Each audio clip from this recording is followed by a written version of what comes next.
August Jannseni loomingut tunneme tema armastusest särava värvi, valguse ja varjuga mängimise, samas realistlikule aluspõhjale toetumise järgi. Kahjuks hävis suur osa Jannseni loometööst sõjas, kus tema ateljeed ja kodu Kadriorus tabas 1941. aastal pomm.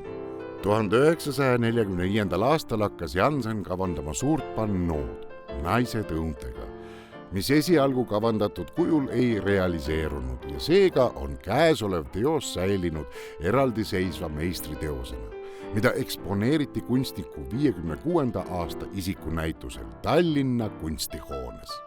Õunad ja nende sümboolsete viljade korjajad ilmusid teemana Jannseni loomingusse juba 1917. aastal, kui kunstnik maalis kunstiajalukku küpsete viljadega õunapuu all seisva abikaasa Helmi.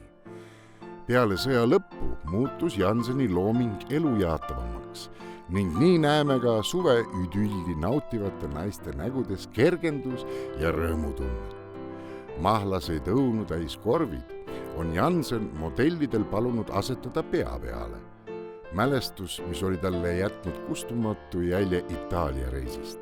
Maali valgusküllane, värvikas ja küllaltki vaba laad sarnaneb kunstniku sõjajärgsete talumaastike omale, mille inspiratsiooniallikas oli kunstnikule kuulunud Tammi talu Põlkülas ning seetõttu on väga võimalik, et keskmine naisterahvas võib olla Jannseni enda abikaasa. Kuldsete ja purpurpunaste õunte järgi lõhnavad suveidülli täiendavad 2 meisterlikult välja maalitud kitsekest, kes naistelt maiuspalu noolivad ja vabana aias ringi jooksevad. 2 naist, kes taamal redelil õunu korjavad ning murul neid kastidesse laavad, jutustavad uue loo, mille vilgas liikumine lisab teosele uue dimensiooni. See on suve, küpsuse ja rõõmu manifest, tunded, mida kogu Eestimaa juba ammu igatsenud oli.